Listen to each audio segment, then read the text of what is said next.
The charred wing section lay on concrete like a severed limb, blackened but oddly intact. Dr. Hans Mayer knelt beside it, touching the surface with naked fingers. The wood felt warm still, though the crash had happened 6 hours ago. He pressed his thumbnail into the char, expecting it to crumble. It didn't. The burned layer flaked away to reveal blonde wood beneath, smooth as porcelain. No cracks, no splits. "Get me a saw," he said quietly. They brought him a hacksaw. He positioned the blade against a joint where 2 panels met and began cutting. The teeth skipped. He adjusted his angle and tried again. The blade skidded sideways, scratching but not penetrating. "This is plywood," one engineer said, confused. "No," Mayer said, standing. "This is something else entirely." The crash site was 12 kilometers south of Amiens, in a field that yesterday had been planted with winter wheat. Now it was scorched earth and debris. Mayer walked the perimeter while his team photographed and measured. The impact crater was shallow. The plane had been gliding when it hit, not diving. Probably already dead in the air, pilot killed by fighters or flak. But the wreckage told a different story than the shattered Lancasters and Halifaxes they usually examined. Those planes came apart predictably. Aluminum tore.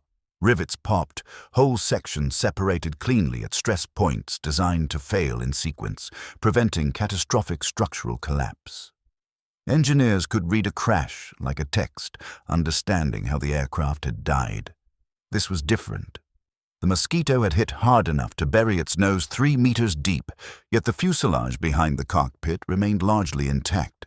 The tail had broken off, but the fracture was clean, almost surgical. Most telling, the wings hadn't folded. They'd snapped free at the root, but each wing was whole, lying in the wheat like dropped boards. "No rivets," said Lieutenant Vogel, appearing at Meyer's elbow with a clipboard. "I've walked the entire site. Not one rivet, not one bolt in the primary structure." "Glued," Meyer said. "Glued." Vogel made it sound absurd. A combat aircraft held together with carpenter's adhesive. Yet here it is, and there. Meyer pointed east toward the smoke rising from Amiens, where fires still burned from last night's raid. And there, dozens of them, flying faster than our fighters, carrying bombs to Berlin, and we shoot them down and they barely burn. Vogel was quiet for a moment. Then, "They're mocking us." "No." Mayer shook his head slowly. "They've discovered something, and we need to discover it too, before more of these wooden ghosts appear over the Reich." Behind them, a truck arrived from the railway station. Professor Reinhardt climbed out, old and irritable, demanding to know why he'd been summoned to a field in the middle of nowhere. Meyer didn't answer. He simply led the professor to the wing section and handed him the hacksaw. "Cut through that joint." Reinhardt looked at him like he'd gone mad. Then he looked at the wood, and something changed in his expression. He took the saw, positioned it carefully, and began to cut. The blade bit into the surface, then caught. He applied more pressure. The saw skipped sideways, leaving a shallow scratch. "Harder," Mayer said. Reinhardt braced the wing section with his boot and put his full weight into it. The hacksaw blade snapped with a bright ping that made both men flinch. The joint remained unbroken, barely marked. The professor stood slowly, looking at his hands as if they'd betrayed him. He was 71 years old, had spent 40 years studying materials, had tested everything from Krupp steel to experimental alloys. He knelt down and ran his fingers along the joint line, so perfect it was nearly invisible. "What kind of adhesive is this?" he whispered. "That's what Berlin wants to know."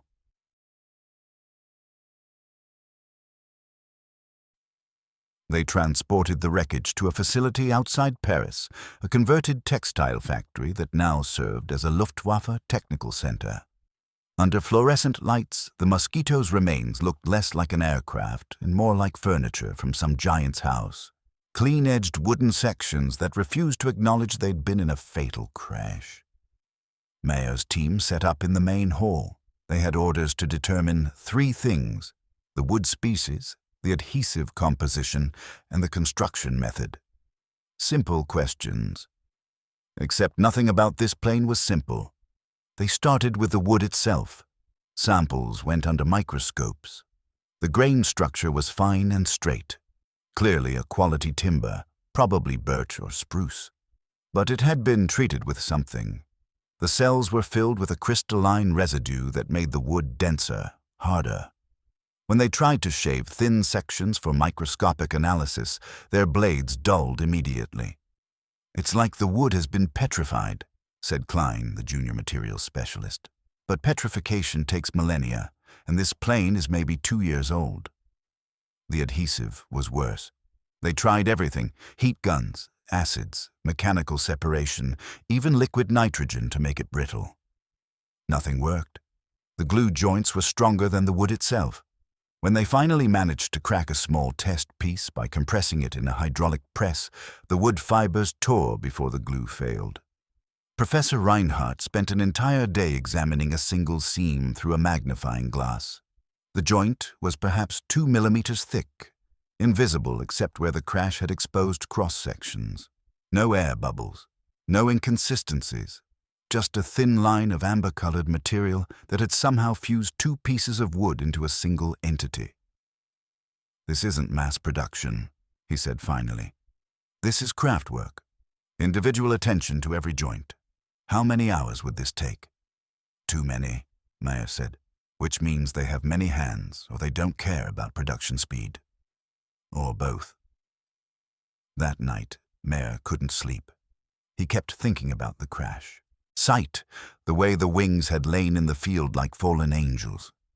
The British were supposed to be desperate, cobbling together aircraft from whatever materials they could scrape together.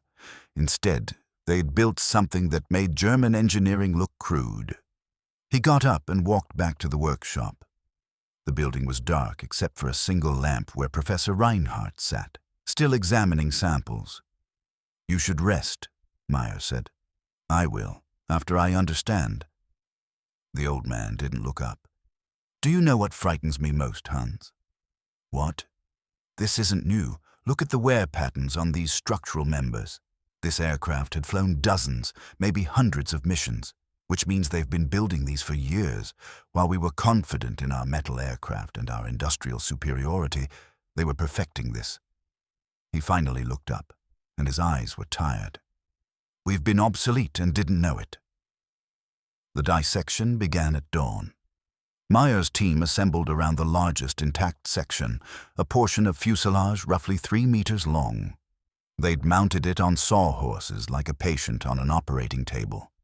The morning light through the factory windows made the wood glow amber. "We start with non-destructive analysis," Mayer announced. "X-rays first." The X-ray machine was German engineering at its finest, designed for inspecting Messerschmitt wing spars. They positioned it carefully and took exposures from multiple angles. When the films developed, the team gathered around the light table in silence. The internal structure was visible: ribs, stringers, and reinforcements. But what caught everyone's attention was the density. The wood showed almost uniform opacity, meaning consistent thickness and quality throughout. No voids, no defects, no shortcuts. "Look at the joint patterns," Klein said, tracing a finger across the film. "The grain direction alternates in each layer, like they're compensating for weakness in multiple directions simultaneously." "Plywood," Vogel said dismissively. "We know this technique." "Not like this." Klein pulled out a sample of German aircraft plywood they'd brought for comparison. "Our plywood is 3 layers, maybe 5 in critical areas. This—" He counted carefully on the X-ray. "This is 7 layers minimum. Some sections show 9. Mayer felt something cold settle in his stomach. 9 layers meant 9 separate sheets of veneer, each cut, treated, and glued in perfect alignment. The labor involved was staggering.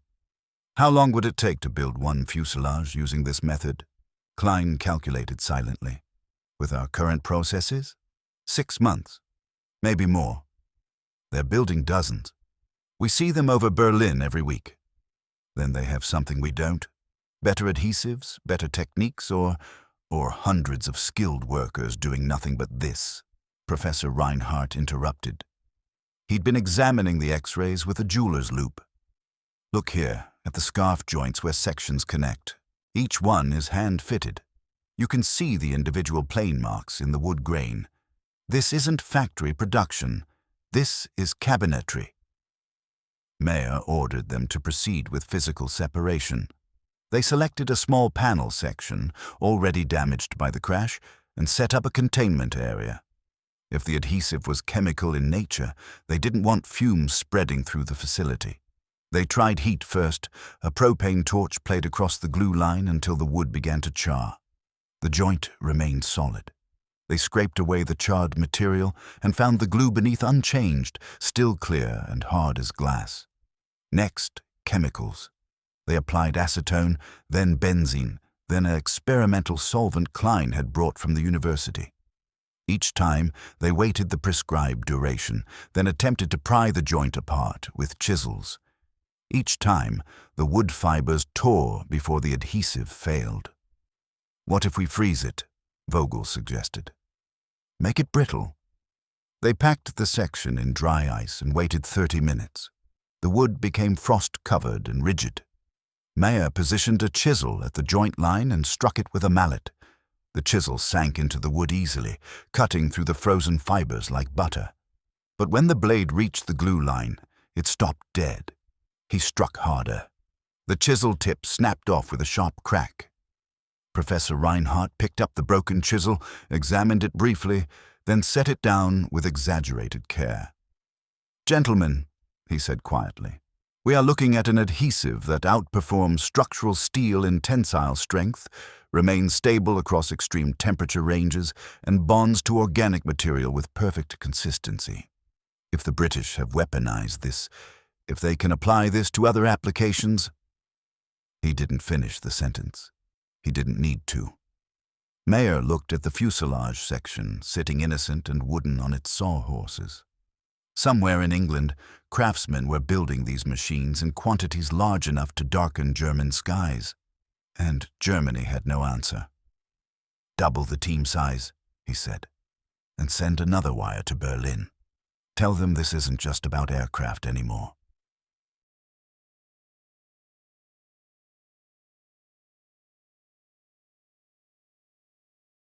The testing became increasingly desperate. By the third day, Meyer's workshop looked less like an engineering facility and more like a medieval torture chamber. Samples hung from clamps, soaked in beakers of acid, crushed in vices. Nothing worked. A metallurgist named Hoffmann arrived from Munich, summoned because of his work on tank armor. He walked through the facility with growing disbelief, examining the failed experiments like crime scenes. "You've tried everything?" he asked Mayer. "Everything conventional. The adhesive appears to be phenolic, likely a urea formaldehyde or similar resin. But the bonding mechanism is extraordinary. It's not just coating the wood fibers, it's penetrating deep into the cellular structure." Hoffmann selected a sample that had been partially dissolved in sulfuric acid.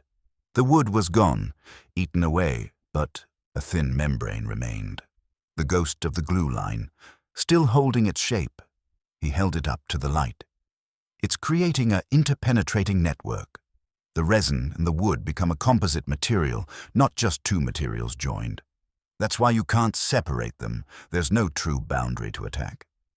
Can we replicate it? Can we?" Hoffmann laughed bitterly. "Theoretically, yes.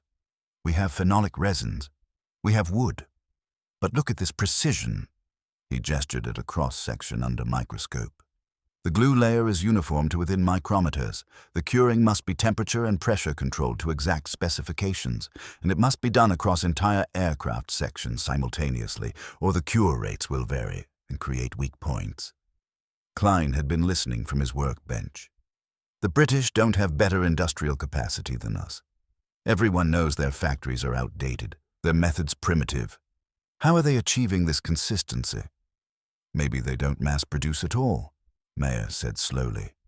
Maybe each aircraft is essentially hand-built, which is why the joints are so perfect, skilled craftsmen working to exacting standards. Impossible, Vogel said flatly. You can't fight a war with artisan aircraft. The numbers don't work. But the numbers were working for Britain. Intelligence reports confirmed it. Mosquito production was increasing, not decreasing. Somewhere, they'd solved the problem of mass-producing masterpieces. Professor Reinhardt had been conducting his own experiments in a corner of the facility. Now he called them over. He'd successfully separated a small sample, barely a centimeter square, by dissolving it completely in a mixture of acids over 48 hours. What remained was residue that he'd dried and crystallized. "This is the adhesive in pure form," he said, showing them a small vial of amber crystals. "I had it analyzed. The base is indeed phenolic, similar to our Bakelite formulations. But there are additives, hardeners probably, and something else I can't identify. Something that makes it cure harder and faster than any resin we've produced." "Can we synthesize it?" Mayer asked. "Given time, perhaps. Months of research, maybe years." But Hans, Reinhardt fixed him with a serious look. "That's not the real problem. The real problem is they've integrated this adhesive into an entire production system. They've trained workers, developed jigs and fixtures, standardized their processes. They've built an infrastructure around this technology. Even if we discover their exact formula tomorrow, we're years behind in implementation." That evening, Mayer wrote his preliminary report for Berlin. He chose his words carefully, knowing they'd be read by men who didn't like hearing that the enemy had outthought them. The British Mosquito aircraft represents not a single innovation, but a systematic approach to aircraft construction that leverages the properties of wood composite materials in ways we have not anticipated. The adhesive bonding system creates structural strength comparable to or exceeding aluminum alloys while reducing weight and construction complexity. Most significantly, this system appears to be in full production, suggesting the British have solved manufacturing challenges we are only beginning to understand. Recommendation: immediate priority research into phenolic adhesive systems and composite wood construction. Additionally, intelligence gathering on British production facilities to determine methods and scale. He sealed the report and gave it to a courier. Then he returned to the workshop, where his team was still working under bright lights, still trying to crack the impossible bond. Hoffman was there, staring at a joint section. "You know what this reminds me of," he said without looking up. "Medieval Japanese swordsmithing, folding steel hundreds of times to create blades stronger than anything Europe could produce. We thought we'd moved past such methods with industrial processes. But maybe the British understand something we've forgotten, that sometimes the old crafts, refined to perfection, surpass brute industrial force." Mayer didn't answer. He was thinking about a factory somewhere in England, where men in sawdust-covered aprons built aircraft that flew faster than fighters, carried bombs to Berlin, and refused to come apart even when shot from the sky. The enemy they'd mocked as desperate and outdated had just taught them a lesson in humility, and the war was far from over.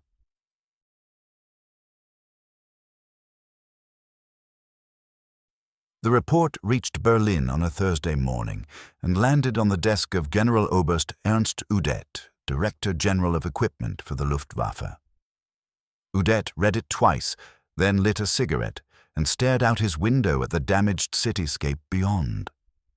Another Mosquito raid had hit 2 nights ago, precision strikes on the Air Ministry itself.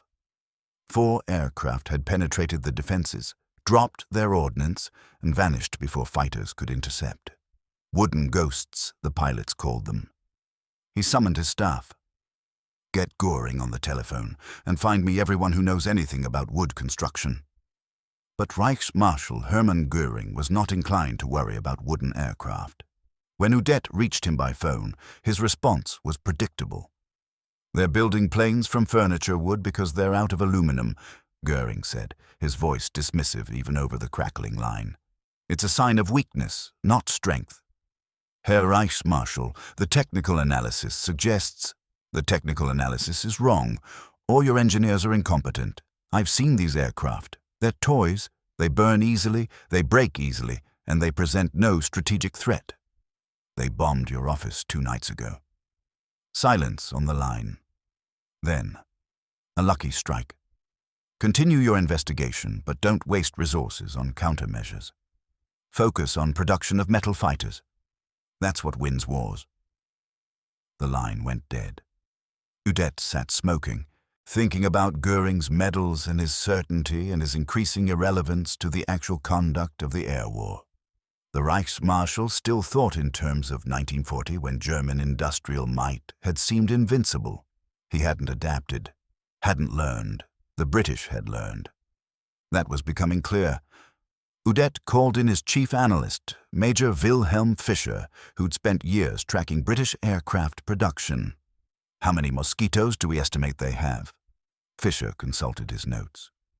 Operational aircraft, approximately 400. Total production to date, perhaps 800 units.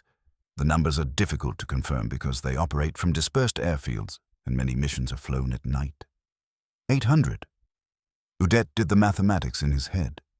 If each aircraft required the kind of painstaking construction Mayer described, and if British industrial capacity was truly strained, as intelligence suggested, those numbers didn't make sense. How are they building them so quickly? We don't know, sir. The factories are well hidden, probably dispersed to avoid bombing. We have limited intelligence on their production methods. Then get better intelligence. I want reconnaissance flights over suspected manufacturing sites.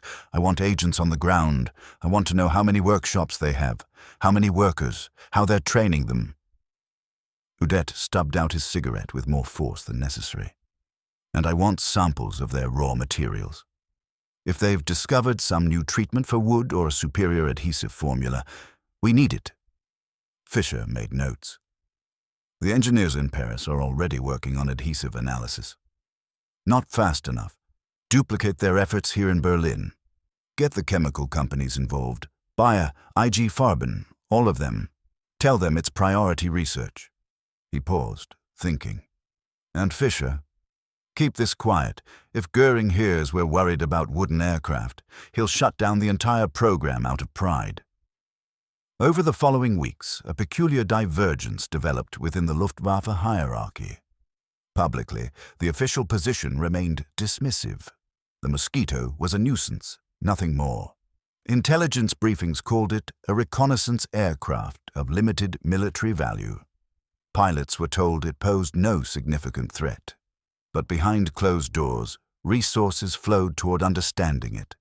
A secret laboratory was established in Berlin-Tempelhof, staffed with chemists, materials scientists, and aviation engineers. Samples from the Paris facility were transported under guard and subjected to increasingly sophisticated analysis. They discovered the wood species: birch for the outer skins, spruce for the structural members, balsa for core material in some sections. All three were woods Germany had in abundance. That should have been reassuring. It wasn't, because knowing the ingredients didn't reveal the recipe. The British had developed treatment processes that altered the wood's properties, stabilizing it against moisture, increasing its density, preparing the surface for optimal adhesive bonding. Each step required precise control of temperature, pressure, and timing.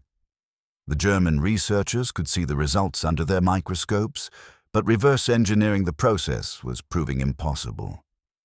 Worse, the adhesive itself remained a mystery. Chemical analysis revealed it was based on urea formaldehyde resin, a compound Germany knew well. But the British version cured harder and faster, remained stable under wider temperature ranges, and bonded with a strength that exceeded anything German chemists could produce. There was something in the formulation, some additive or catalyst, that made all the difference. By December, Udet had a preliminary conclusion. They could probably replicate the Mosquito's construction method, given enough time and resources. What they couldn't replicate was the British system that made such construction practical at scale. That required not just technical knowledge, but organizational expertise, trained workers, purpose-built facilities, and refined processes. It required an infrastructure that couldn't be captured in blueprints or stolen in samples. His final report to the Air Ministry was carefully worded. The British have developed an alternative approach to combat aircraft construction that, while unconventional, proves effective within their operational context.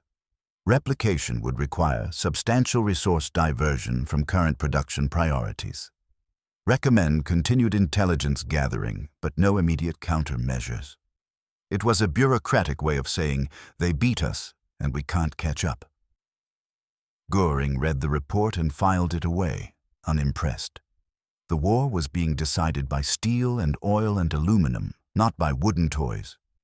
He remained confident in German superiority. But Ernst Udet, sitting in his damaged office as mosquitoes struck Berlin with impunity, felt the first cold touch of a truth he couldn't yet articulate, that sometimes wars are won not by those with the most resources, but by those who use their resources most cleverly. And on that measure, the British with their furniture wood bombers were winning.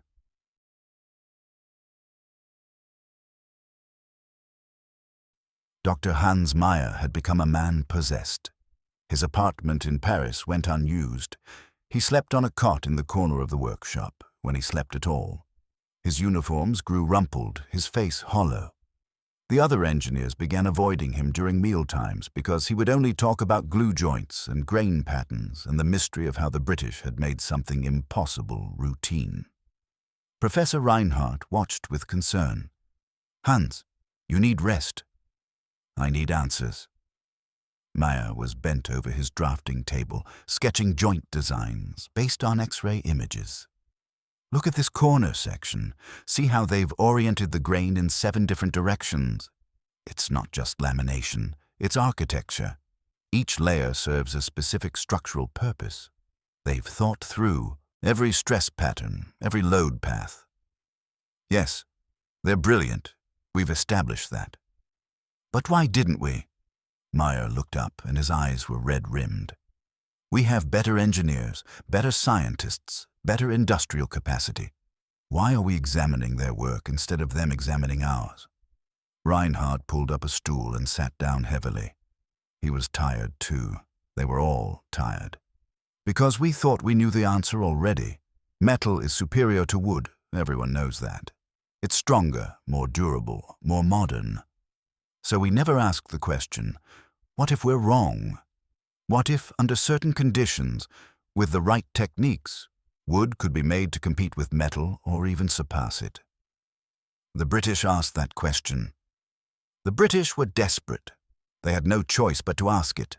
Desperation breeds innovation, Hans. Confidence breeds stagnation.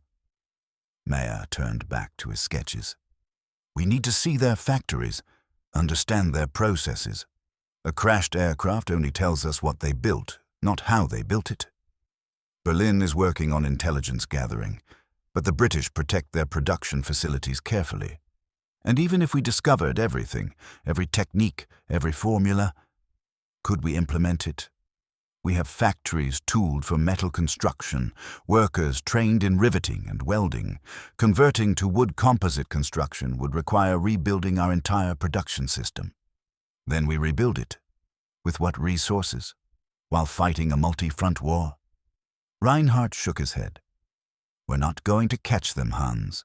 Not in this conflict. The best we can hope for is to learn enough to avoid being surprised again." But Meyer couldn't accept that. At night, alone in the workshop, he conducted thought experiments. If Germany had pursued wood construction from the start, if they'd invested the research effort, trained the craftsmen, built the infrastructure, could they have produced aircraft faster and more efficiently than the metal factories? Wooden planes required no aluminum, no steel, no strategic materials controlled by blockades. Just trees and glue and skilled hands. The British hadn't just built a good aircraft. They'd sidestepped Germany's industrial advantages entirely.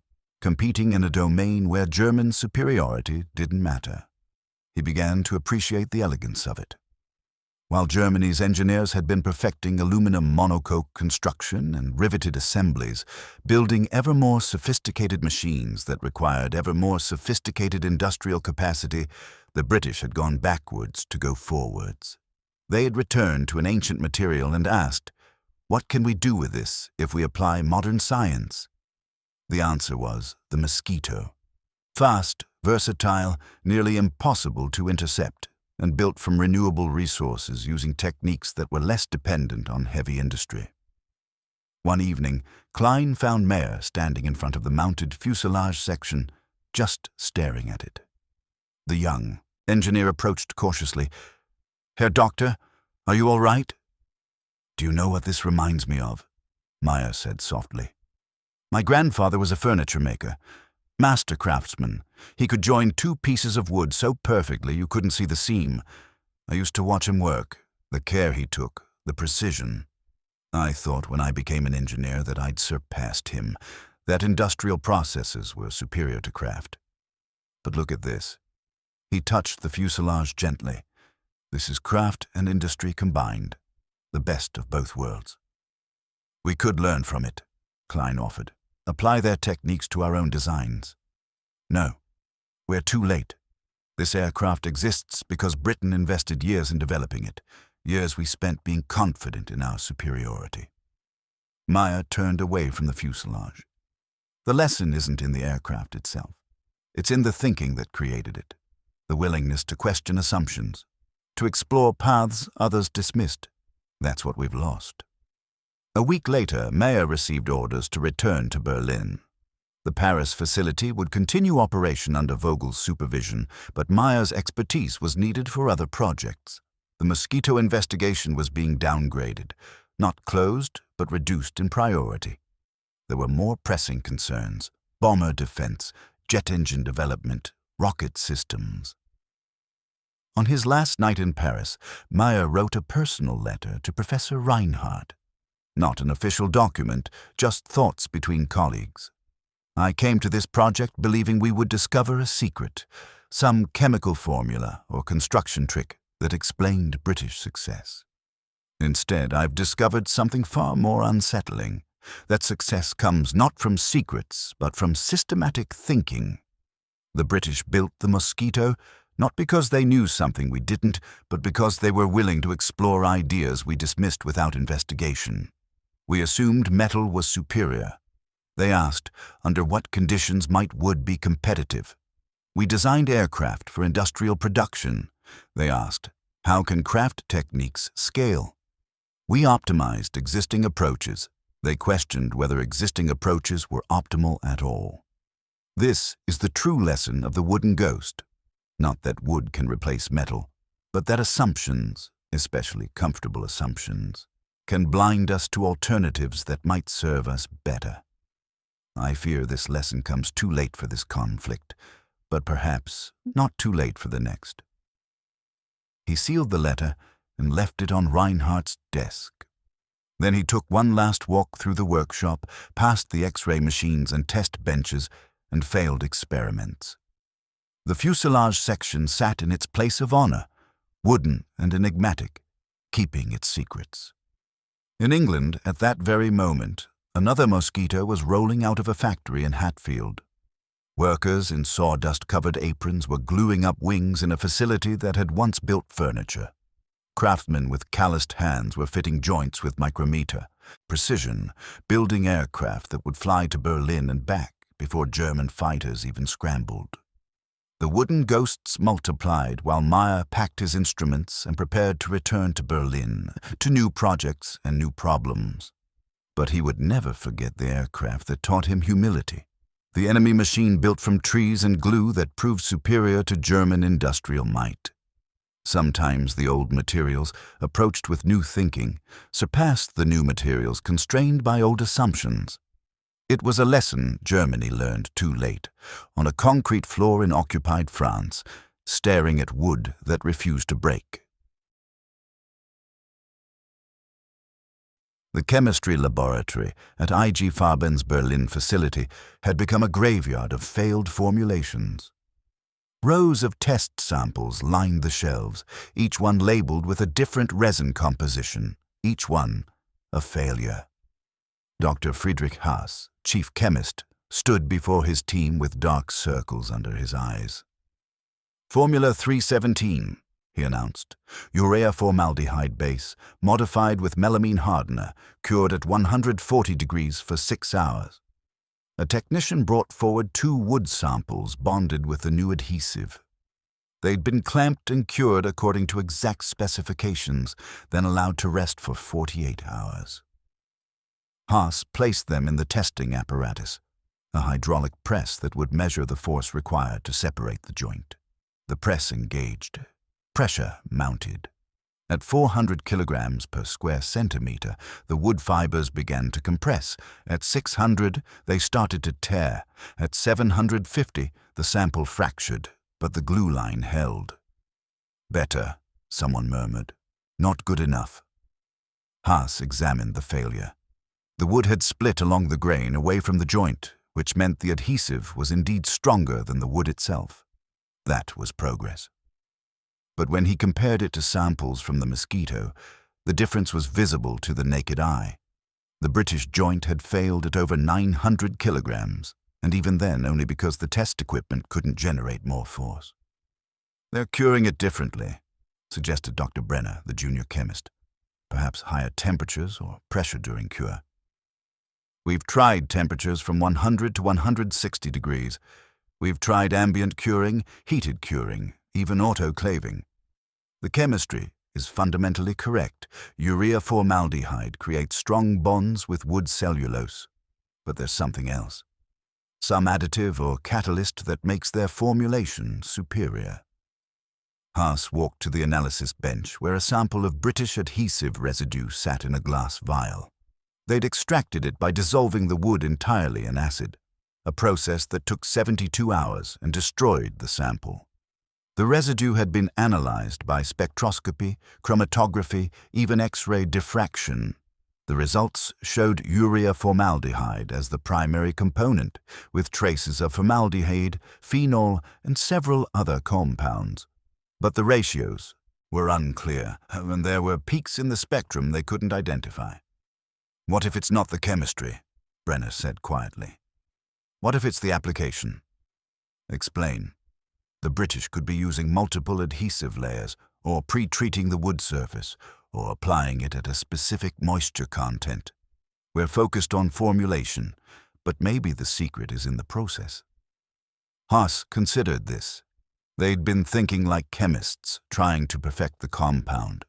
But the British aircraft showed signs of craftsmanship, not just chemistry. The glue lines were incredibly thin and uniform, suggesting careful surface preparation and precise application techniques. "Start a new test series," he ordered. "Same formulation we have now, 317, but vary the application method. Different surface preparations, different thicknesses, different clamping pressures, and get samples of British wood if you can. I want to know if they're treating it before gluing." The team dispersed to their tasks. Haas remained at his bench, staring at the vial of amber residue. They could identify the atoms as Mayer had written in his report. But the art, the technique, the process, the accumulated knowledge of how to make those atoms work together, that remained elusive. In another part of the city, a different kind of investigation was underway. Abwehr agents had been tasked with identifying British adhesive suppliers. If the compound was manufactured by a specific company, perhaps intelligence could discover the formula through espionage. The lead investigator, Major Hoffman, no relation to the metallurgist, briefed his findings to a small group in a secured room.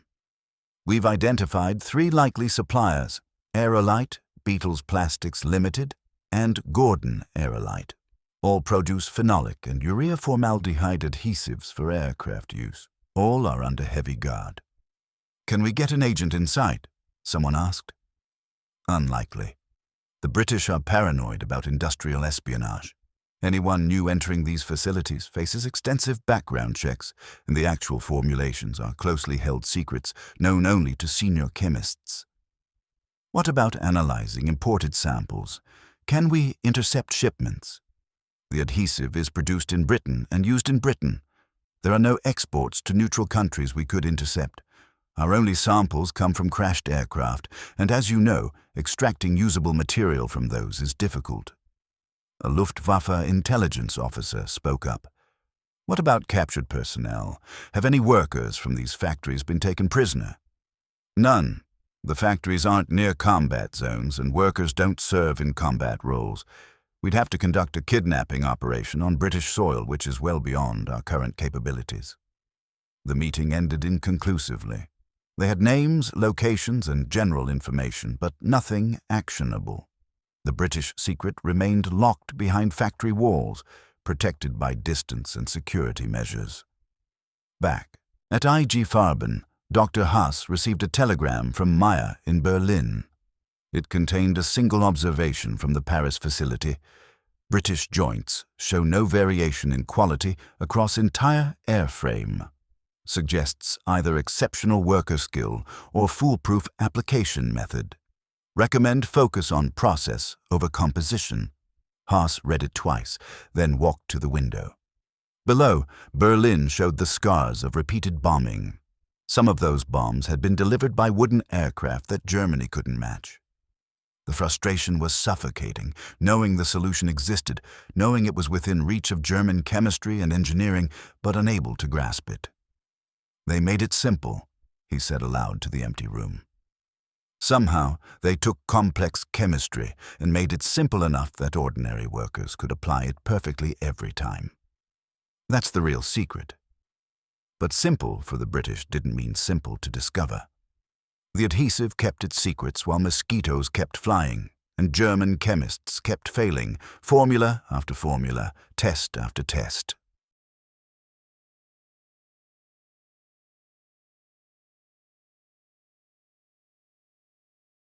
The de Havilland factory in Hatfield didn't look like the birthplace of a military revolution. It looked like a furniture workshop that had gotten ambitious. Long wooden benches ran the length of the building. The air smelled of sawdust and resin. Workers wore aprons instead of uniforms, and many of them were women. Housewives and shop clerks trained in precision woodwork because the men were at war. Margaret Cole had been a seamstress before the war. Now she was a glue spreader, responsible for applying aerolite adhesive to wing skins with absolute consistency. She worked with a notched trowel, spreading the amber liquid in parallel lines across birch veneer, then using a rubber roller to achieve perfectly uniform thickness. "Smooth strokes, Margaret," her supervisor called. "No gaps, no thick spots." "I know, Mr. Peterson." She'd done this 1,000 times. The motion was automatic now. Spread, roll, inspect. The adhesive had a working time of about 20 minutes before it began to set. So speed mattered, but accuracy mattered more. A gap in coverage meant a weak bond. A thick spot meant excess weight and uneven curing. Beside her, another woman named Dorothy was preparing wood surfaces.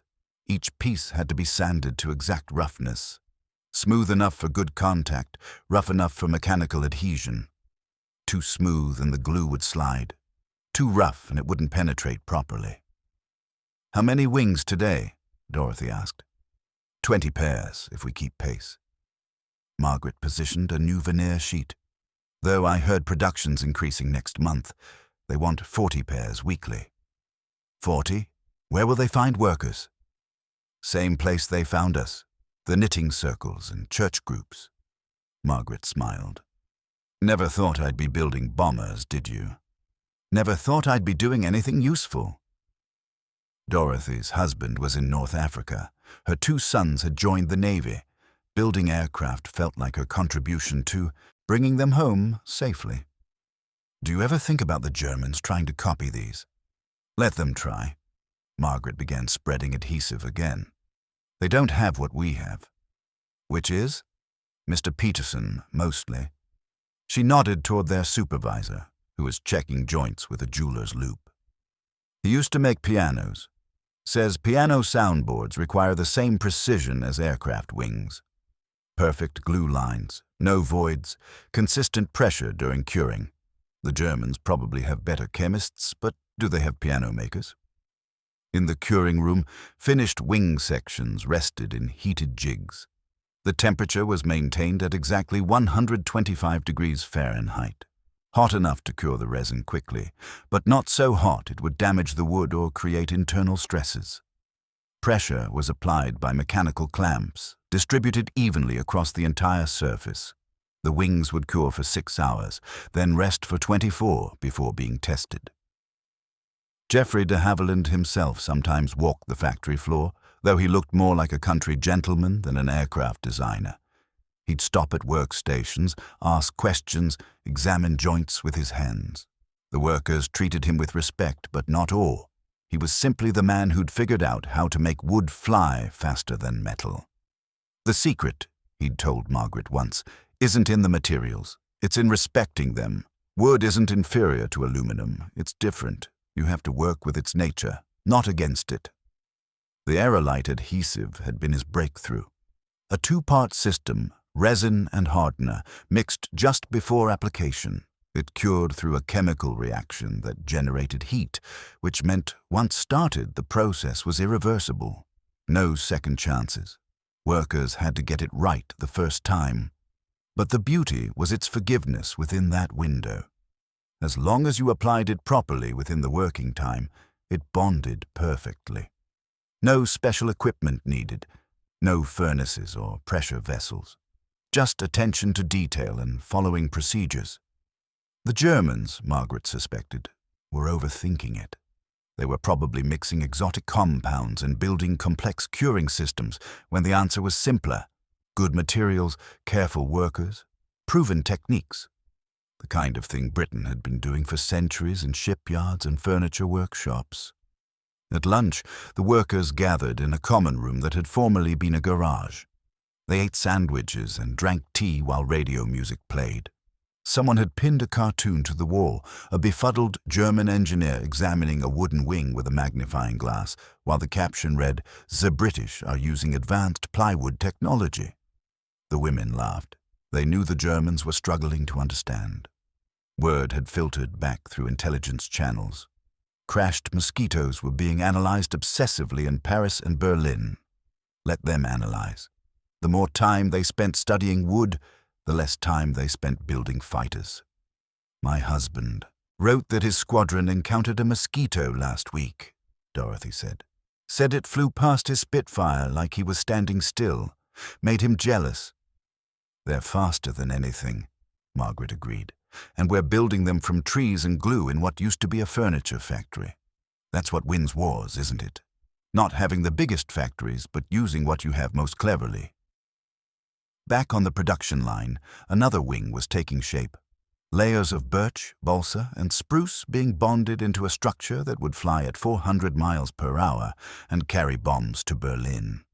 The workers spread adhesive, positioned veneers, tightened clamps. Routine work that happened to be revolutionary. In Germany, chemists struggled with formulas. In England, seamstresses and piano makers built aircraft. That was the real secret the Germans couldn't capture. Not a chemical compound, but a culture of practical craftsmanship applied to modern warfare. The wooden ghost was born not in laboratories, but in workshops, by ordinary people doing extraordinary work, one perfect glue joint at a time.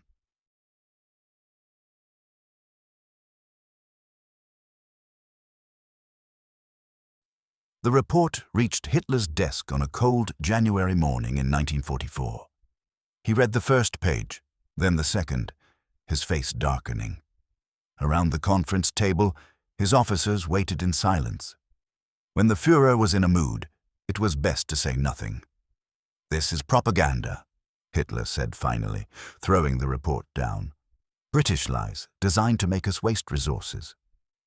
"Mein Führer," General Oberst Udet ventured carefully, "the analysis comes from our own engineers. They've examined multiple crashed aircraft. Your engineers are incompetent." Hitler stood, began pacing. You're telling me the English have built a superior aircraft from wood, from trees, while we have the finest metallurgy, the most advanced industry in the world? The technical data is conclusive. The Mosquito's performance? Hitler's voice rose. They fly at night, in darkness, dropping small loads. This is not strategic capability. This is nuisance raiding by a desperate enemy using inferior materials. Udette exchanged glances with Major Fischer. They'd anticipated this reaction. The Führer did not like hearing that the enemy had surpassed German engineering, especially in something as fundamental as aircraft construction. The adhesive bonding system appears to be, Fischer began. There is no magic adhesive. Hitler slammed his fist on the table. Glue is glue, wood is wood. You're chasing phantoms while real threats demand our attention. The Americans are building heavy bombers by the thousands. The Soviets are massing tanks. And you want me to worry about wooden toys?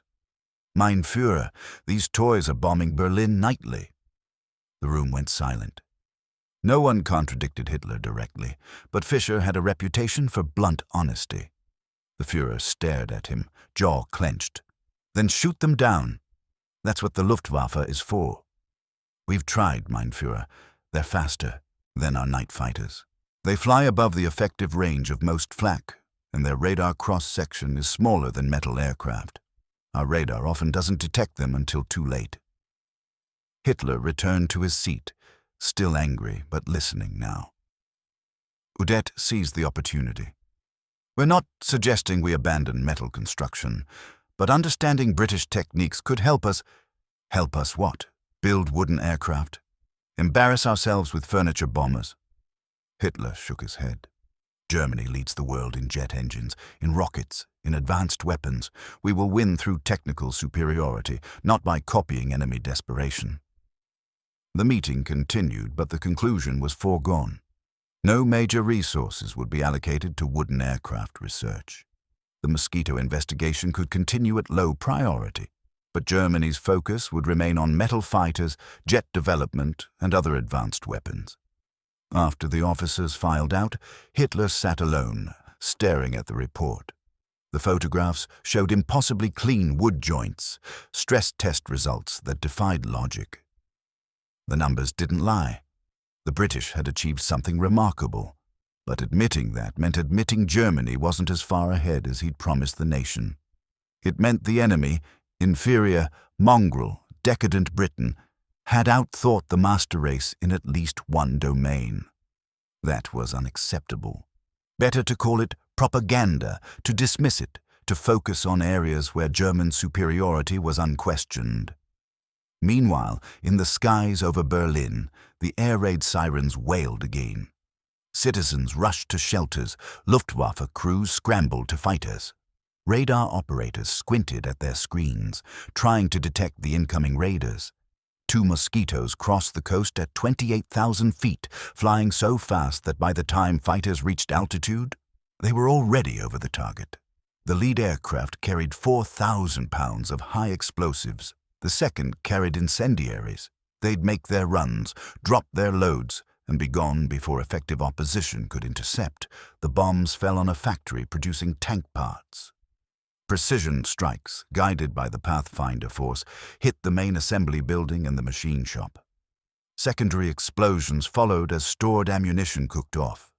The factory would be offline for weeks. The Mosquitoes turned for home, their wooden wings cutting through the frozen air. Behind them, Berlin burned in small, precise spots. Strategic targets hit with surgical accuracy. No massive carpet bombing, no area destruction. Just specific facilities removed from Germany's war machine by aircraft Hitler called wooden toys. In the morning, damage reports reached the Air Ministry. Another successful raid, another factory offline, another demonstration that speed and precision could achieve what massive bomber streams could not. Goering read the reports and fumed. Udette read them and understood. The war was being fought on multiple levels. Not just steel against steel, but ideas against ideas. And in this particular contest, the battle of materials and methods, Britain was winning.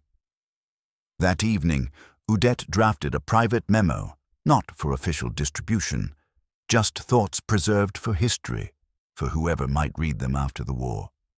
The Führer sees the Mosquito as propaganda because accepting its reality would require rethinking our assumptions. We assumed industrial might defeats resourcefulness. We assumed modern materials surpass traditional ones. We assumed German engineering excellence was unquestionable. The British have proven all three assumptions wrong, and we cannot adapt because adaptation would mean admitting error. Pride has become our weakness. He sealed the memo and locked it in his safe. Outside, the night was quiet. The mosquitoes had finished their work and gone home, leaving only smoke and questions in their wake.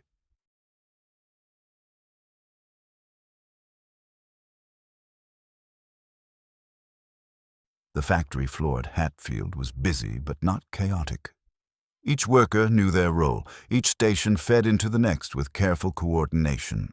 It was organized like a dance, or perhaps like a kitchen where multiple dishes are prepared simultaneously, everyone working independently but toward a unified goal.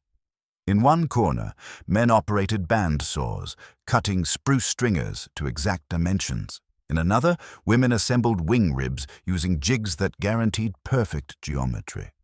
The curing room ran constantly, rotating sections in and out on a precise schedule. And throughout it all, the quiet hum of skill applied to material. A BBC reporter named David Thompson had been granted rare access to film a short documentary. The Ministry of Information wanted to boost morale by showing British ingenuity at work. But he'd been told repeatedly, no filming of the adhesive application process, no close-ups of joint details, no discussion of specific materials or techniques. The Germans were watching, and some secrets had to remain secret. What he could show, though, was the spirit. He filmed Margaret spreading glue with her notched trowel, though the camera angle hid exactly what she was spreading. He filmed Dorothy sanding wood surfaces, though the specific grit and technique went unmentioned. He filmed Mr. Peterson inspecting joints with his loupe, his face showing the concentration of a master craftsman.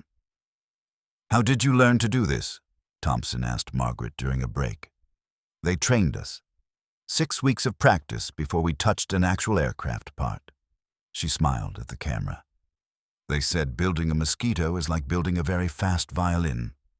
Everything has to resonate together perfectly, or it won't fly right. And you build these yourself, without machines." "Oh, we have machines for cutting and shaping, but the assembly, that's hands. You can't automate precision. Not this kind, anyway." Thompson interviewed Peterson next. "What's the secret to getting such consistent quality?" "There is no secret." Peterson held up a finished wing rib, showing it to the camera. "Just good materials, proper technique, and workers who care about their output. Germans probably think we have some advanced factory with robotic equipment. Truth is, we have tables and clamps and skilled people. Same way violins have been made for centuries. But these aren't violins. These are bombers. Bombers are just very aggressive violins." Peterson grinned. "Seriously, though, the principle is the same. You're bonding wood precisely, controlling every variable, creating something where the whole is stronger than the parts. The Germans have forgotten that craftsmanship scales. They think mass production requires sacrificing quality. We've proven it doesn't." The camera panned across the factory floor. Women in headscarves working beside men in aprons. No military uniforms, no regimented hierarchy. Just workers taking tea breaks, chatting while they worked, occasionally laughing at some shared joke. It looked almost casual, except for the precision of every action. The contrast with German production methods was stark, Thompson realized. He'd seen newsreels of German factories, massive facilities with rows of workers performing single repetitive tasks, overseers watching for errors, everyone moving in mechanical synchronization. Impressive, but soulless. Industrial might without individual skill. Here, everyone was skilled, everyone made decisions, everyone took responsibility for their section of aircraft, If a joint looked wrong, the worker could reject it without asking permission. If something didn't fit properly, they could adjust it on the spot. Authority was distributed, not concentrated. "You trust your workers a great deal," Thompson observed to de Havilland during a private interview. "I trust them because they're trustworthy." De Havilland watched the factory floor from his office window. Most of them had no aircraft experience before the war. They were seamstresses, piano makers, furniture craftsmen. But they understand precision. They understand materials. That translates directly to aircraft construction if you let it. The Germans must be puzzled by this. I expect they are. Their system values hierarchical control. Experts at the top, workers at the bottom following orders. Ours values distributed expertise. Every person on that floor knows something I don't know about their particular process. I designed the aircraft, but they're the ones who make it work in practice. Thompson filmed more of the process, always careful to avoid revealing too much. The finished documentary would show British workers building wooden bombers, but not exactly how. It would demonstrate spirit and skill, but preserve operational security. What he captured, though, what the camera couldn't help but reveal, was the fundamental difference in philosophy. Germany fought with mechanical precision. Britain fought with adaptive intelligence. Germany optimized processes. Britain optimized people. As Thompson packed his equipment that evening, Margaret approached. "Did you get what you needed?" "I think so, though I suspect the real story is deeper than what I can show." "Deeper how?" "You're not just building aircraft. You're proving that ordinary people, given proper training and good materials, can achieve extraordinary results. That's a revolutionary idea." Margaret laughed. "We're not revolutionaries. We're just workers making bombers to bring our boys home. If that requires being precise with glue, well, we'll be precise with glue." Thompson watched her return to her station, pick up her trowel, and resume spreading adhesive with perfect consistency. Ordinary people doing extraordinary work. That was the secret Germany couldn't steal. Not a formula or a technique, but a culture that valued skill over hierarchy, craftsmanship over mechanization, and trusted its people to build victory one perfect joint at a time. The wooden ghost was born from this culture, and fed by it, and sustained by it. And no amount of German analysis could replicate that.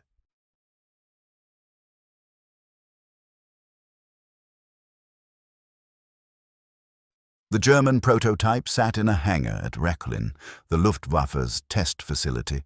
It looked superficially like a Mosquito. Wooden construction, twin engines, similar profile.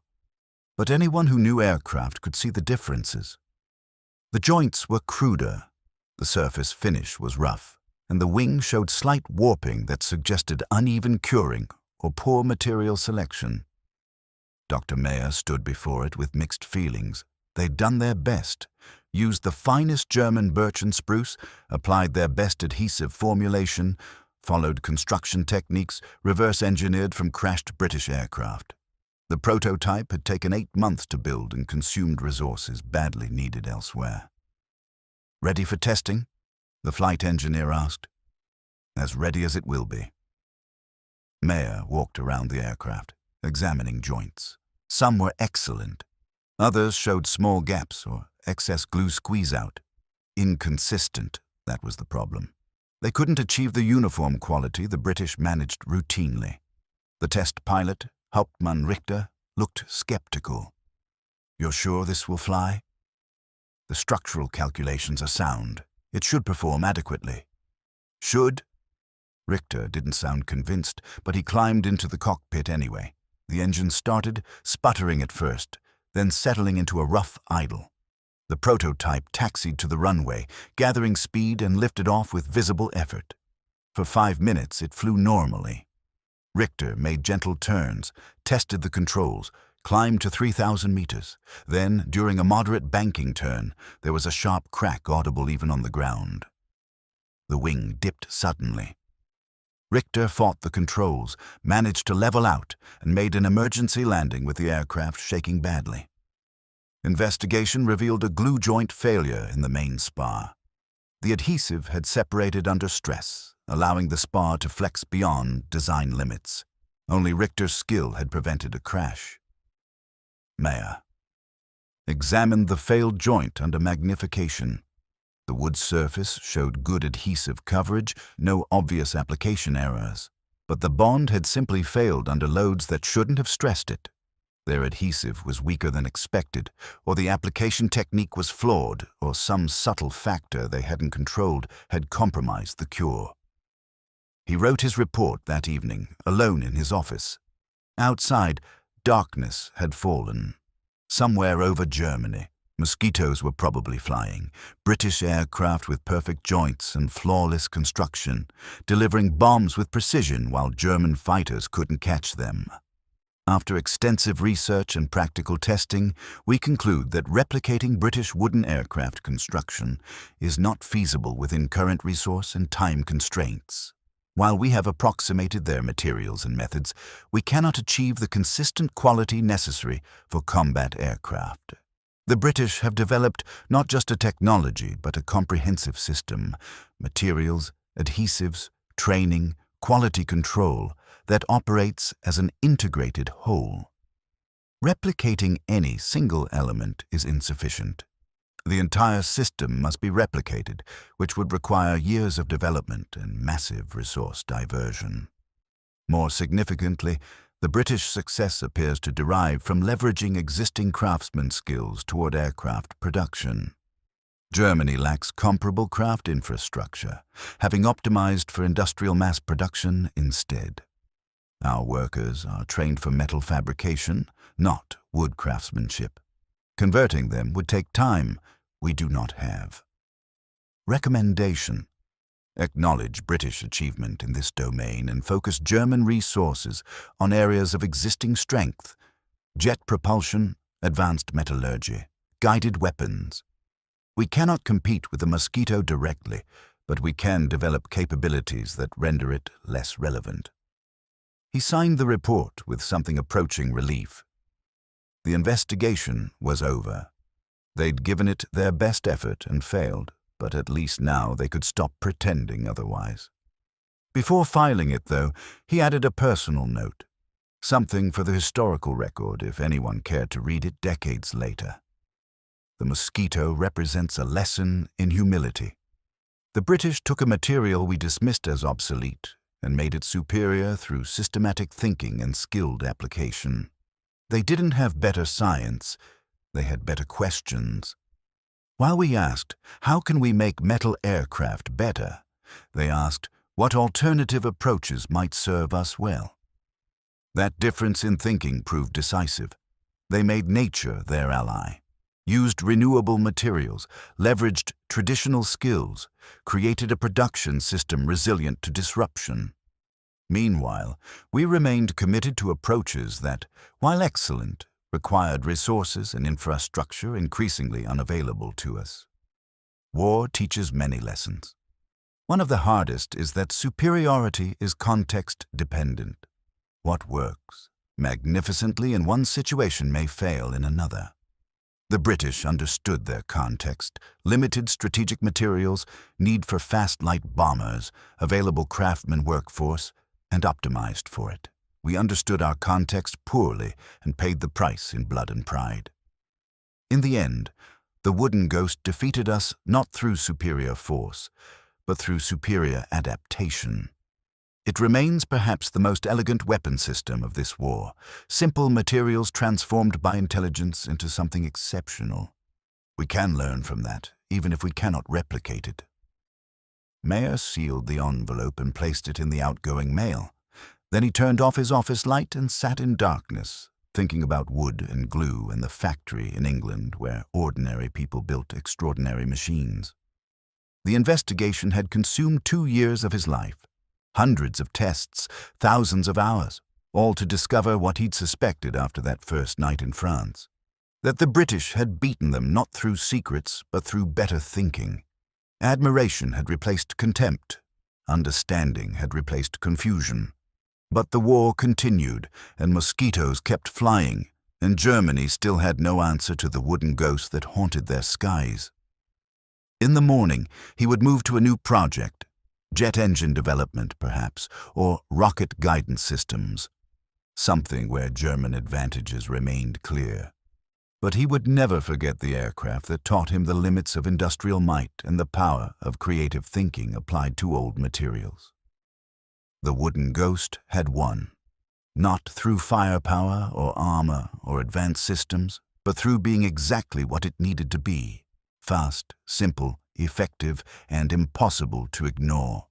That was its genius and its lesson.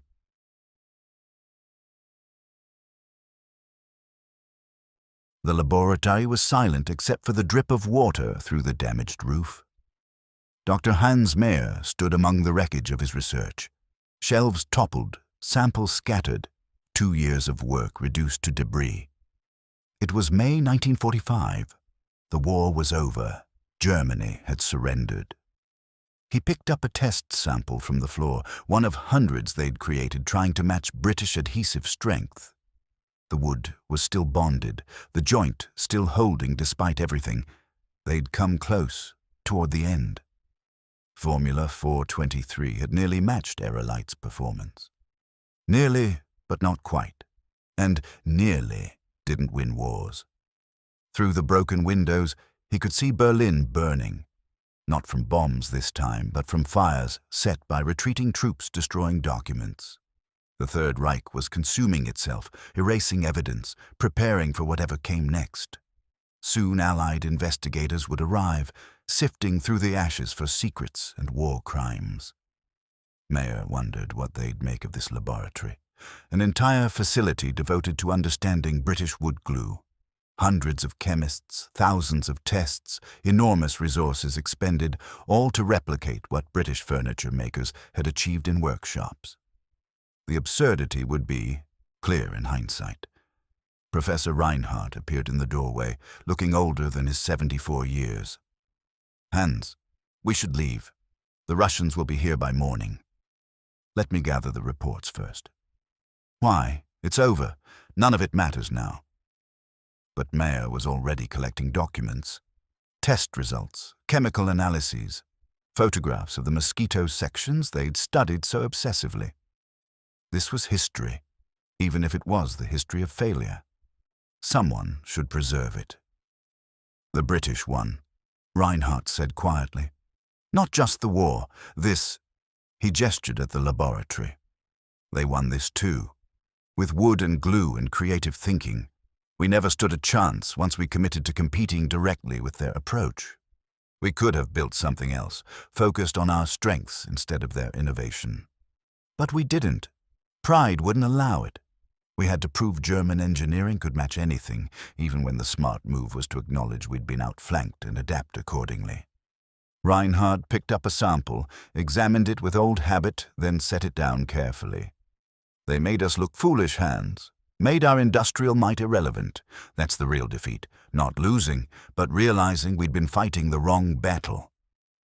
Mayer packed the documents in a leather case. The Mosquito files, the adhesive research, the failed prototype reports, all of it went in. This was his war, documented.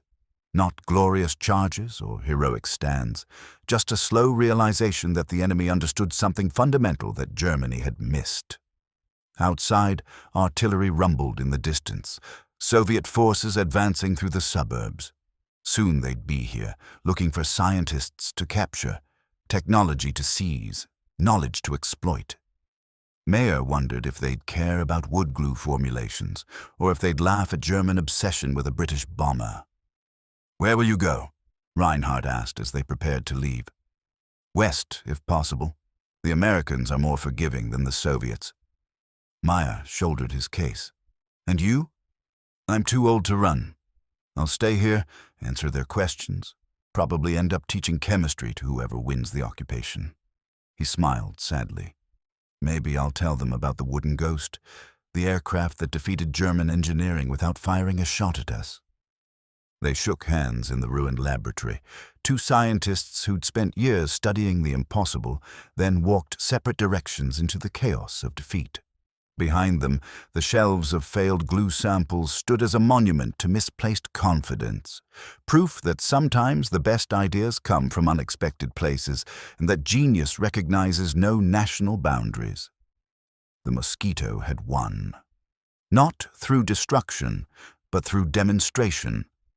It had shown that wood could fly faster than metal, that craftsmen could outperform factories, that simple solutions applied brilliantly beat complex solutions applied conventionally. Those lessons would outlast the Third Reich, outlast the war, outlast everyone who'd learned them the hard way. Mayer walked through Berlin's ruins, carrying his leather case, thinking about a factory in England where women spread glue with perfect consistency, where piano makers built bombers, where ordinary people had achieved extraordinary things by questioning assumptions everyone else accepted. The war ended with fire and defeat. But the real battle, the battle of ideas, had been lost years earlier, the moment German engineers dismissed a wooden aircraft as primitive and unworthy of serious concern. That dismissal had cost them everything: time, resources, and, most painfully, the confidence that German technical superiority was inevitable. The wooden ghost had taught them humility. Now, in defeat, that lesson finally landed with full force.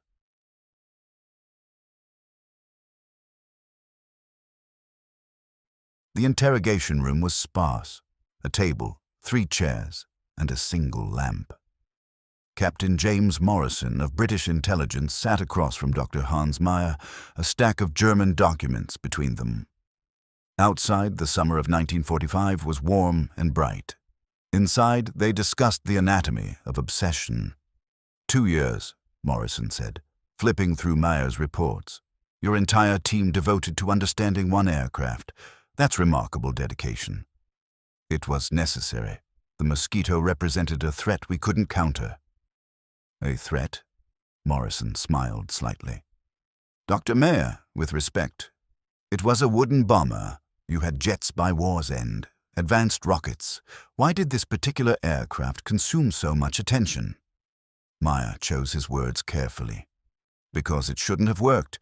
Your industrial capacity was strained, your materials limited. By all logic, you should have been building inferior aircraft out of desperation. Instead, you built something superior by rethinking the problem entirely. That was alarming. Morrison pulled out a photograph. The crashed Mosquito from France, the one that had started everything. This is where it began. October 1943? Yes. I was summoned to examine the wreckage, expected to find shoddy construction, weak joints, evidence of British desperation. Instead, I found perfection. Wood that wouldn't split, glue that wouldn't separate, engineering that surpassed our best metal aircraft in several metrics. And that led to... Morrison gestured at the documents.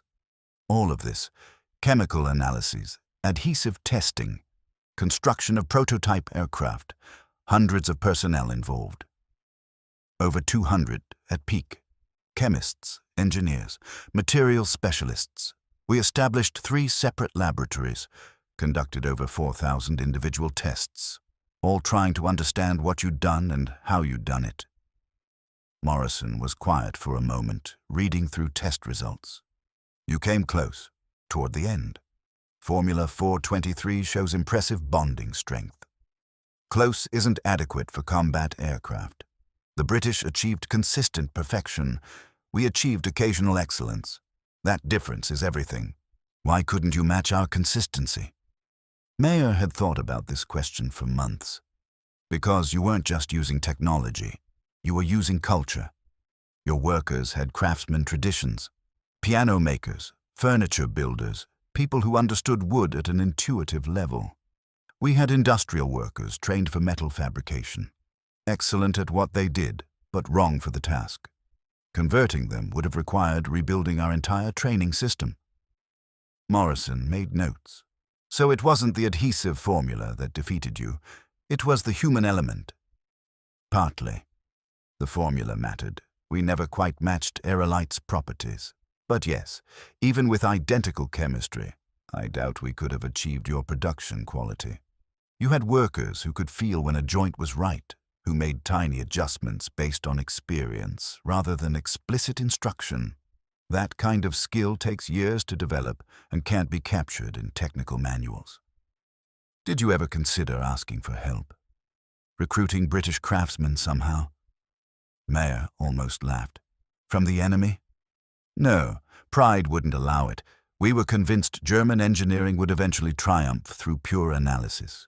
We could take apart your aircraft, measure every dimension, analyze every compound. Surely that would be sufficient. But it wasn't. No, because we were studying the output, not the process. We saw what you'd built, but not how you'd built it. The techniques, the accumulated knowledge, the small tricks that make perfection routine, those remained invisible to us. Morrison closed the file. You know what's interesting, Dr. Mayer? We found similar German research into other British innovations. Radar, proximity fuses, specialized alloys, but none received this level of obsessive attention. What made the Mosquito different? Mayer considered the question. It embarrassed us. Here was a material we'd dismissed as obsolete. Wood being used to create aircraft superior to our metal designs. It challenged fundamental assumptions about progress and modernity. Metal is advanced, wood is primitive. Industrial production beats craftsmanship. Germany leads in technology. The Mosquito proved all three assumptions wrong, and we couldn't accept that without understanding how. And now? Do you accept it? I have no choice. The evidence is overwhelming. You won through better thinking, not better resources. You questioned assumptions we never thought to question. That's the definition of innovation. Morrison stood, gathering documents. These will be valuable for our technical archives, and your honesty is appreciated. Many German officers we've interviewed still insist their technology was superior, that defeat came through numbers or treachery, never through being genuinely outsmarted. Those officers didn't spend 2 years studying British wood glue. Mayer smiled tiredly. That experience teaches humility very effectively. As Morrison prepared to leave, he paused. For what it's worth, Dr. Mayer, our engineers respect the thoroughness of your research. The analysis was excellent, even if the goal proved elusive. In a different context, you might have succeeded. But not in this context, not during this war, with these constraints. Mayer stood and offered his hand. Tell your engineers they built something remarkable, something that will be remembered long after the politics and hatred fade. The Mosquito proved that creativity matters more than resources, that old materials can be revolutionary, and that questioning everything is the foundation of progress. Those lessons transcend the war. They shook hands, scientist to scientist, beyond nationality or conflict. Morrison left with his files, evidence of German obsession with British genius. Mayer remained in the interrogation room, feeling oddly lighter. The investigation was truly over now, its results preserved in Allied archives, its lessons absorbed. Even defeat hadn't erased his awe. If anything, defeat had clarified it. The British hadn't just won a military contest, they'd won an intellectual one, proving that assumptions are the enemy of innovation, and that genius recognizes no limits, not material, not traditional, not circumstantial. The wooden ghost had taught them all that lesson. Some had learned it willingly. Others, like Mayer, had learned it through failure. But everyone had learned.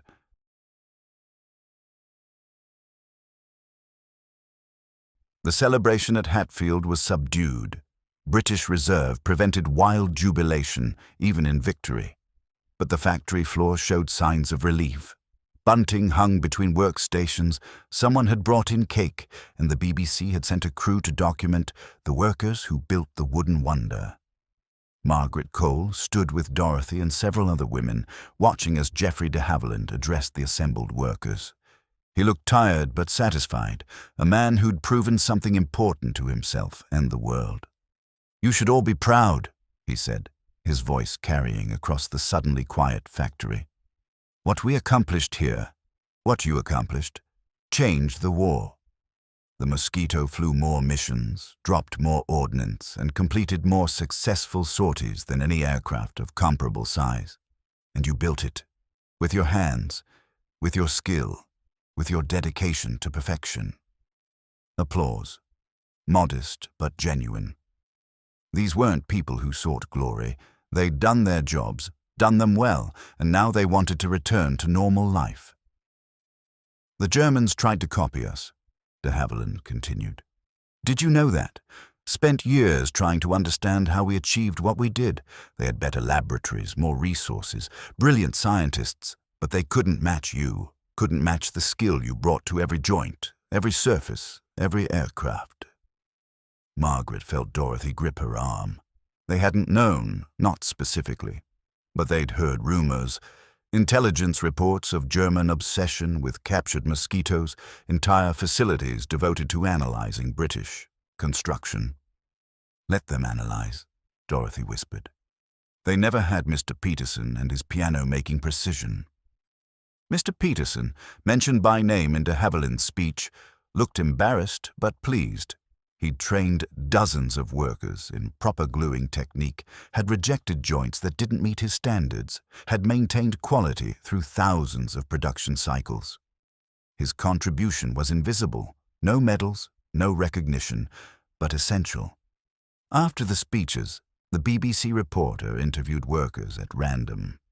Most were reluctant to talk, uncomfortable with attention. But Margaret agreed, partly because Dorothy pushed her forward. What does it feel like, the reporter asked, knowing you built aircraft that won the war? We didn't win it alone, Margaret said carefully. The pilots flew them, the designers engineered them. We just made sure every piece was perfect. That's what we could contribute. The Germans couldn't replicate your work. Why do you think that is? Margaret considered.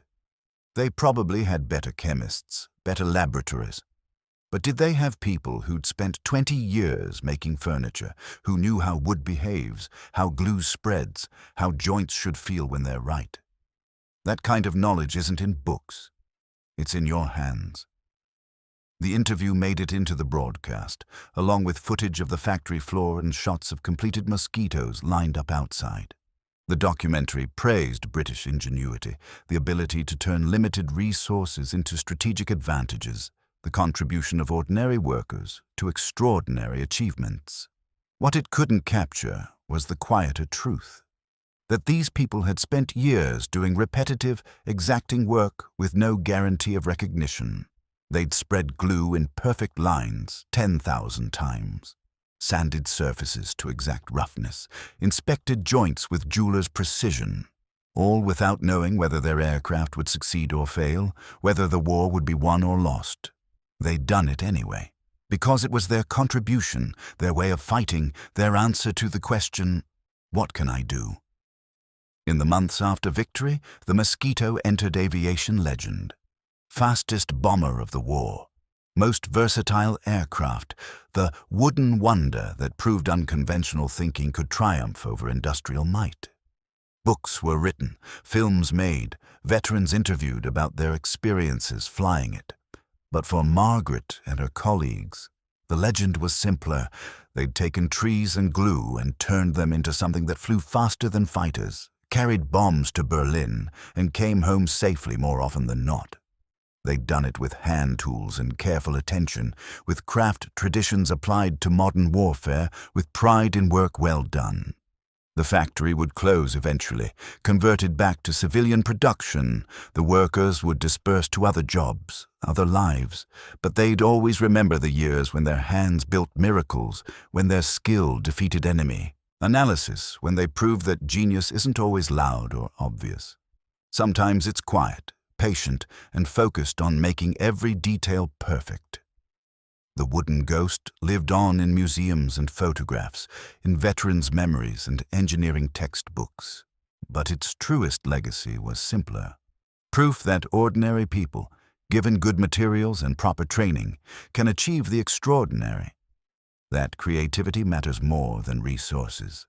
That questioning assumptions opens possibilities others miss. Margaret returned to her workstation after the interviews, running her hand along the smooth wood surface. Tomorrow she'd start looking for new work, perhaps returning to dressmaking, perhaps finding something else. But tonight she allowed herself a moment of pride. They'd built aircraft from trees, and those aircraft had helped win a war. Not through brutal force or overwhelming numbers, but through being exactly what they needed to be. Fast, effective, and impossible to replicate without the human element that made them work. That was worth celebrating, even quietly.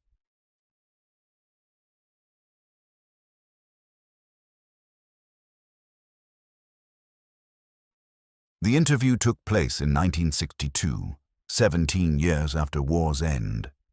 Dr. Hans Meyer sat in a comfortable chair in his Munich apartment, white-haired now, speaking to a documentary filmmaker about his wartime research. Outside, Germany was rebuilt and prosperous, the ruins long since cleared away. "Tell me about the first time you saw a mosquito," the interviewer prompted. Meyer's eyes went distant, remembering. October 1943. A field in France. The wreckage was still warm. I expected to find a desperate improvisation, something cobbled together from whatever the British had left. Instead, I found perfection. That was the moment I realized we were facing something we didn't understand. What did you not understand? How they'd achieved such quality with such materials. Wood is difficult. It warps, it varies, it requires skill to work properly. Metal is predictable, consistent. We'd built our entire aviation industry around that predictability. Then the British demonstrated that wood, properly used, could outperform metal. That should have been impossible. The interviewer consulted notes. Your reports describe extensive testing, thousands of samples, multiple laboratories. What were you trying to discover? Initially, the adhesive formula. We thought if we could replicate their glue, we could replicate their success. But we eventually realized the formula was only part of it. The British had built an entire system, material selection, worker training, quality control, construction techniques that operated as an integrated whole. You couldn't steal one piece and expect it to work. Did you ever meet any of the British engineers after the war? Meyer smiled. Once. At a technical conference in London, 1956. I was speaking about material science. Afterwards, a gentleman approached. Older man, very proper. He introduced himself as Peterson, said he'd been a supervisor at de Havilland during the war. I asked him how they'd achieved such consistent glue application. He laughed and said, I use the same technique I use for piano soundboards. You can't vary the pressure or the boards sound wrong. A piano maker built bombers. Many of them did. That was the insight we missed. The British didn't need better laboratories. They needed better craftsmen. And they had them in quantity because Britain's industrial culture still valued hand skills. Germany had optimized for mass production at the expense of craft. So, when craft was needed, we couldn't compete. The interviewer shifted topics. Some German officers still claimed the Mosquito was overrated, that it succeeded only because of operational factors, not technical superiority. Do you agree? No. Meyer's voice was firm. I spent 2 years studying that aircraft. It was genuinely superior in its role. Faster than fighters, accurate in bombing, reliable in service. The British didn't get lucky. They identified a need, designed specifically for it, and executed brilliantly. That's not overrated. That's excellence. Does it bother you that German engineering was bested? Meyer considered the question. Initially, yes. I was proud of German technical achievements. Having our assumptions proven wrong was humbling. But time provides perspective. The British didn't have superior science. They had superior questions. They asked, what if we're wrong about materials? While we assumed our approach was optimal. That difference in thinking proved decisive. What lesson do you draw from the Mosquito? That assumptions are dangerous. We assumed metal was inherently superior to wood. that industrial processes beat craftsmanship, that modern meant better. The British questioned all three assumptions and discovered alternatives we'd never considered. That's the essence of innovation, questioning what everyone else accepts without thought. The interview concluded. The film crew packed their equipment and departed, leaving Mayer alone with his memories. He walked to his study, where a photograph hung on the wall, the Mosquito section from France. The first one he'd examined, the one that had started everything. He'd kept the photograph as a reminder.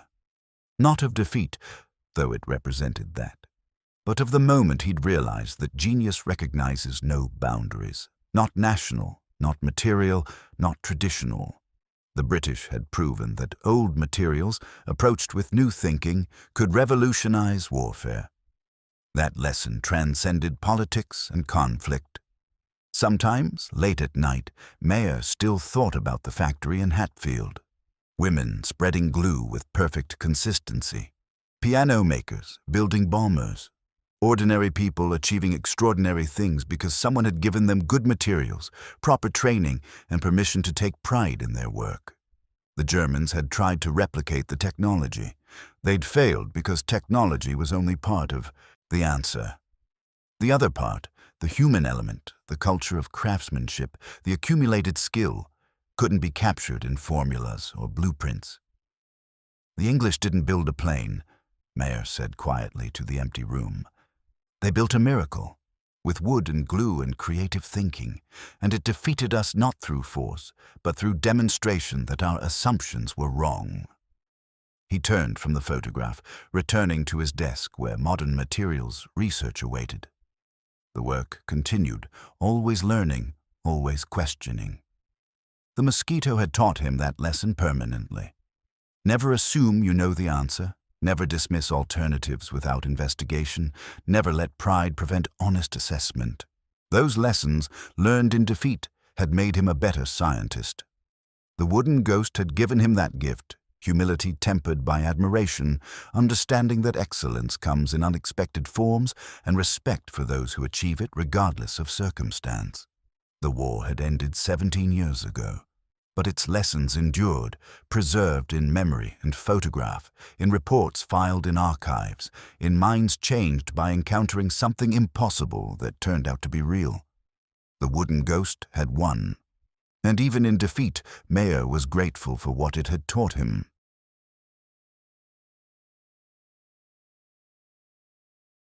The Mosquito's legacy extended far beyond the war years. In aviation museums, preserved examples drew crowds, visitors running hands along smooth wooden surfaces, marveling that something so simple had flown so fast. Engineers studied its construction, learning lessons about composite materials and bonded structures. Historians analyzed its impact, calculating missions flown and lives saved. But the deeper legacy was conceptual, proof that innovation comes from questioning assumptions, not reinforcing them. In boardrooms and laboratories, the Mosquito became shorthand for unconventional thinking. "What's our Mosquito?" executives asked, meaning, what have we dismissed that might actually be revolutionary? Students learned about it in design courses as an example of constraints breeding creativity. When the British had limited aluminum but abundant wood, they didn't complain about shortages. They revolutionized aircraft construction. The adhesive technology, once secret, became standard. Phenolic resins and composite bonding spread throughout aviation and beyond. Modern aircraft use advanced versions of the techniques British craftsmen pioneered in wartime workshops. The wooden ghost's DNA lives in carbon fiber composites, in bonded aluminum structures, in any construction method that values adhesive strength over mechanical fastening. But perhaps the most important legacy was psychological. Validation that different approaches can be equally valid, that modern doesn't always mean better, that genius recognizes no conventional boundaries. The Germans had approached the Mosquito as a problem to solve through analysis. They'd examined, tested, measured, and tried to replicate. Their failure taught a different lesson than British success. That some achievements require not just understanding the technology, but embracing the philosophy that created it. You can't copy innovation by copying outputs. You must copy the thinking, the willingness to question, to experiment, to try approaches others dismiss. The British had that willingness because desperation forced it. The Germans lacked it because confidence prevented it. In the decades after the war, aviation evolved dramatically. Jets replaced props. Missiles replaced guns. Radar became sophisticated. Combat moved to higher speeds and altitudes. The Mosquito's wooden construction became obsolete, a relic of its era. But its lesson remained timeless. Progress isn't forged only in fire and steel. Sometimes it's carved in wood. Sometimes it emerges from furniture workshops, not aerospace laboratories. Sometimes ordinary people achieve extraordinary results by applying traditional skills to modern problems. The workers at Hatfield had proved that. Margaret with her seamstress precision, Mr. Peterson with his piano-making skill, Dorothy with her determination to contribute. They'd built something that German engineers couldn't replicate despite superior resources and training. That was the wooden ghost's true miracle, not that it flew fast or dropped bombs accurately, but that it demonstrated human potential when properly directed. Give people good materials, clear goals, and permission to excel, and they'll achieve more than any bureaucratic system predicts. The Mosquito proved it. 7,000 units produced by workers who'd never built aircraft before. 40,000 successful combat sorties. Losses so low that crews volunteered for Mosquito squadrons. Performance so good that it remained competitive throughout the war, never becoming obsolete despite advancing technology. All built from trees and glue and creative thinking.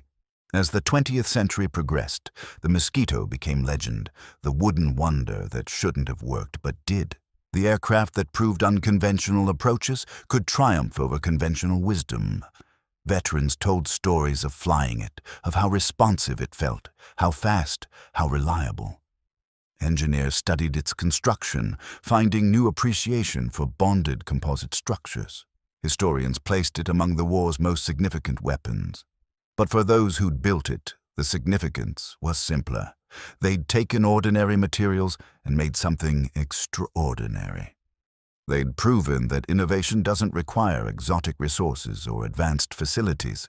It requires questioning assumptions, applying intelligence to problems, and executing with precision.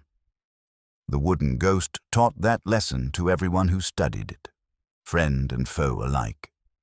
The British learned they could compete with industrial giants through clever design. The Germans learned that assumptions about material superiority could be wrong. The world learned that old materials, approached with new thinking, can revolutionize entire fields. 60 years after the war, a restored Mosquito flew at an air show.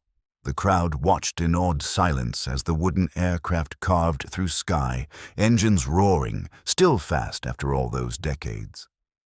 Children asked their grandparents what it was made of. Wood, came the answer, and the children looked skeptical. Wood doesn't fly that fast, but it did. And it does, because the material matters less than what you do with it. That was the lesson of the wooden ghost, that progress comes from imagination applied to materials, not from materials themselves. That creativity trumps resources, that questioning everything is the foundation of innovation, that ordinary people, given opportunity and support, can achieve the extraordinary. They built it from trees, but its spirit was stronger than steel. That spirit endures in every composite structure, every bonded joint, every unconventional solution to conventional problems. The Mosquito's physical form retired to museums, but its intellectual form lives on. A reminder that genius recognizes no limits, that excellence emerges from unexpected places, and that sometimes the most revolutionary act is simply asking, what if we're wrong? The wooden ghost answered that question with altitude and speed, with precision and reliability, with thousands of missions flown and crew members brought home safely. It answered not through theory, but through performance, not through promises, but through results. And in doing so, it changed how we think about materials, manufacturing, and innovation itself. That's legacy enough for any aircraft. That's miracle enough for any war. That's genius enough for any generation. The wooden ghost flew. And in flying, it taught the world to question everything.